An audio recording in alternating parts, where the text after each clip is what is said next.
If you're stuck at 10K months or even less and can't figure out how to scale without burning out, this video is about to change everything. I'm going to share the 5 daily routines that help take my clients from 10K to 50K months while working on average just 20 hours per week.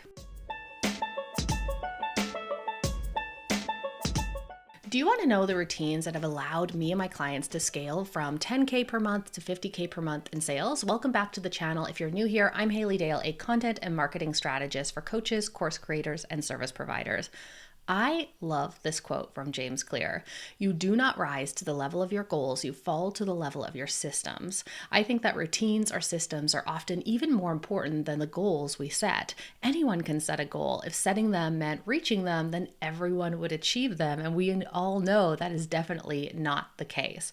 So this is part 3 of my 50K per month series. In part 1, I talked about why your 10K hustle is sabotaging your 50K potential. Basically, all the things that got you to 10K per month are likely what's keeping you from scaling. It's keeping you trapped. Then in part 2, I talked about my own journey, gave a little behind the scenes sneak peek at my 50K per month business model. In this video, we're going into the routines that make 50K per month possible. And not just possible, but these are systems my clients use to reach 50K, sustain 50K while working around 20 hours per week on average. So it's all about maximum leverage in the most efficient way possible. Now, if you have not yet watched part 1 and part 2, I encourage you to do that because all of this starts with having the right strategy, the right infrastructure in place. Only then can we layer on those routines and they can really make a difference where we want them to. So having the right infrastructure, having the right foundation in place refers to a signature offer, a signature funnel, as well as your launches and content systems. But once you have that, it's time to bring on the routine. So let's go through the 5 mainstays. Plus, I'm going to give you a real look at my weekly work schedule and how I get everything done in 20 hours. Routine number 1 is creating and committing to a 90-day traffic and engagement strategy. So something I've been teaching for a long time is a strategy called the EASE strategy. It basically stands for engagement, attraction, sales, and expertise. And it means that instead of focusing on a ton of different strategies and platforms all at once, you can narrow your focus to just 4 at any given time. This makes sure that you are tending to all 4 things necessary to grow your audience, engage them, and make sales. So for this routine, we're focused on the attraction, aka your traffic strategy, and engagement strategy. Your attraction platform might be paid ads, getting on podcasts, Pinterest, social media, etc. Your engagement platform might be Instagram, a Facebook group, your newsletter, live events. Your 90-day strategies should include the platform, how you plan on using it, key performance indicators and targets. And then at the end of the 90-day phase, the minimum time to require to know whether a platform is actually going to work for you or not, you'll make a decision. 3 options here: whether to continue on with that particular platform, quit it, or number 3, automate it, streamline it, and delegate it while you switch your focus to something else. The coming up with and running of the strategy is something I consider to be an integral part of the 50K per month business because it makes sure that you're both growing and nurturing and connecting with your audience enough so that your signature launch and funnel actually work. The creation of this plan is part of month 4 of the signature 50K months, where we're focused on your signature content systems.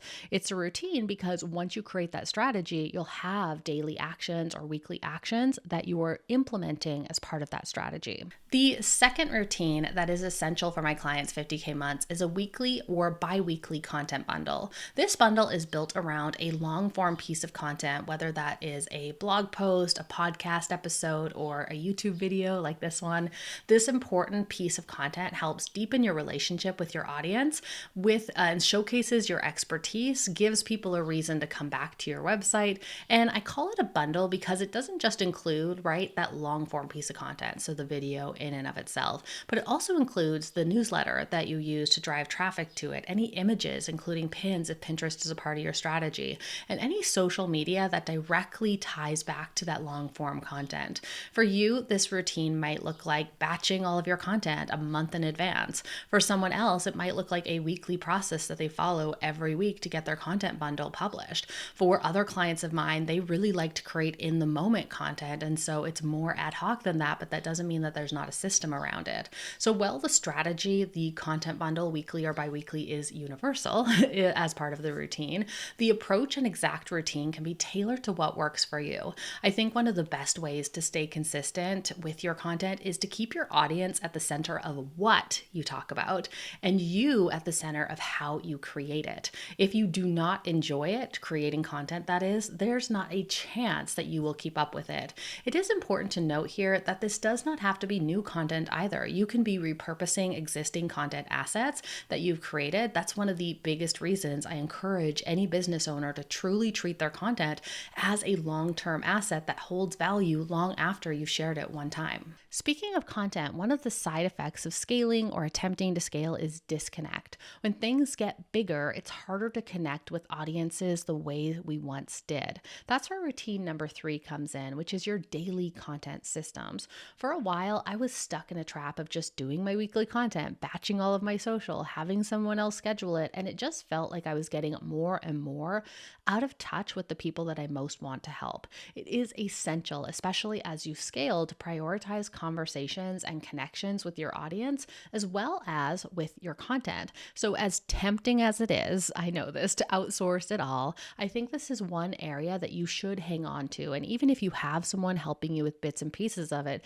you should be very involved in your content. So here's what the basic routine looks like. Every day or most work days, and ideally before you dive into any other work, I do this in the morning, spend an hour on content and connection. I break my 60-minute power hour into 3 parts. So 20 minutes spent on daily writing, 20 minutes spent on a daily publishing habit, whether that's a reel, sending an email, or sharing stories, and 20 minutes spent on engagement. So you can also break this down into 25, 25, and 10-minute sections if that works better for you. It's actually what I used to do, but I wanted more time for engagement, and my systems help me write and publish now much quicker.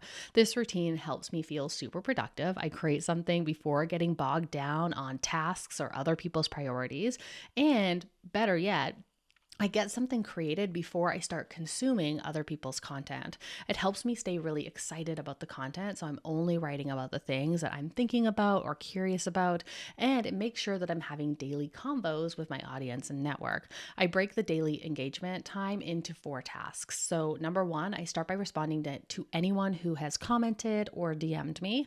Number 2, I send a message to anyone who has recently purchased a digital product from me, checking in, seeing how things are going, answering any questions. Then number 3, I send a message to any new followers. And finally, number 4, I tend my network, aiming to check in with and support at least 3 people. So my goal, my binary goal is, did I have 3 conversations today or not? It sounds like a lot, but I have big bookmarks to open all the links up within one click, and I quickly run through them. And you would be like, the amount of opportunities, sales, and great conversations I've had from this routine has some of the best ROI I have ever seen.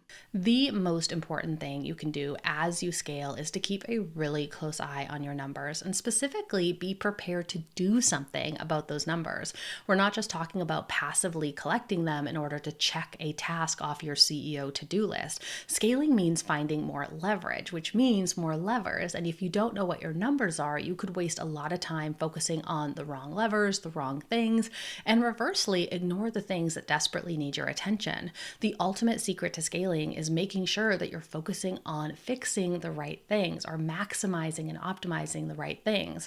In order to make something that you stick with consistently, I recommend turning your measurements into a routine is a must. For me, I collect those measurements on Fridays, and once a month that Friday includes monthly metrics as the regular weekly ones. I take it one step further though, and I use these metrics and a Japanese concept called Kaizen to make small improvements to each area of my business. Kaizen stands for continuous improvement. I love when I first heard about this when I was studying communications, I heard about how Toyota put it into practice for all of their employees. It was part of everyone's job to identify and implement small incremental improvements in the workplace. This is part of what they've coined their TPS, their Toyota production system that helped transform Toyota from a struggling automaker, like car company post-war, into one of the world's most efficient and respected vehicle manufacturers. We should do the same with our businesses, not just as a practice of fixing all the things, but also to encourage us to translate those numbers, translate those measurements into small incremental things that we can fix as well. I like that it's small because the last thing that you want to do is try to fix too many things in your business at once. Not only is there a chance of breaking something that was working, but also if something does work, it's going to be really hard to isolate and identify what it was that you were tinkering with that actually made the difference if you were like doing too many things at once. Here's a look at my template. I have a similar one for my funnel optimization process as well. The final routine that every single one of my clients in Signature 50K months adopts is a business journaling practice. This is where we can track wins, any daily metrics and habits. After all, as Peter Drucker says, what gets measured gets managed, as well as carve out some daily thinking time to either think big picture about the business or map out a new project, a launch, a priority, messaging, so that when it's time to delegate or work on it, their thoughts are already organized. They can just get down to the work part and they've got the thinking all pre-done. To really paint the picture, here are some of the things that I journaled on just this week during my CEO journaling time. Number one was a new back pocket service that I'm going to be rolling out to just existing clients. I've gotten really clear on exactly what's included, how it'll be delivered, who qualifies, pricing, and messaging. Next up is my offer delivery systems and automation. So what changes need to be made, how I can automate things, where we need new templates and small tweaks I can make sure that I hope will have a good return. Q3 vision and things I want to work on in the next 3-month block. I usually pick 3 to 5 things every week to journal on during that CEO journaling time block. And so these are just a snapshot. And every day I come back and I add a little more. So I'm thinking about it multiple times throughout the week. And I usually know like I'm journaling on something that I plan on working on either the next week or the next couple of weeks. So yeah, I decide what I'm going to be journaling on before I sit down to journal on it. So how do all of these things come together? So building out the weekly calendar is definitely more of an art than a science, but something that we tackle in the final month of Signature 50K months. But to give you an idea, here's what the calendar looks like for my 20-ish hours a week. On Monday, Tuesday, Wednesday, and Friday, I have a daily content hour from 6 a.m. to 7 a.m. Then on those same days, I have 4 45-minute work blocks where I focus on a single priority per block. 2 of those blocks are for a big project. One is client work / email responses, and one is for content. I have theme days for my content. So on Monday, the content block is spent on finishing up my video editing brief for my video editor. On Tuesday, I write my weekly content bundle, plan stories for the next week, plus I review and finalize any of the bundle designs as well, any of the images and stuff like that. On Wednesday, I finish up my script and film plan. On Thursday, I do the recording. I spend 3 to 4 hours in coaching calls on Thursday, and 1 hour is spent recording my weekly content. On Friday, I double check the scheduling and plan the coming week's daily content topics. So all in all, about 20 to 21 hours per week. So there you go, the 5 scaling routines that separate 10K month businesses from 50K month ones. If you're ready to adapt these routines to your own business, I would love to invite you to learn more about Signature 50K months. This is my signature 6-month program where you'll work with me to put all of these pieces in place systematically so you can scale to 50K months without overwhelm. Even though it's not easy, we can definitely make it simpler than you might be making it in your head right now. So before you go, if this video helped you see scaling in a new way, I hope you did, turn it into routines, give it a like and hit subscribe. I share strategies like this every week to help you build a business that works for you, not the other way around. Until next time, happy empire building.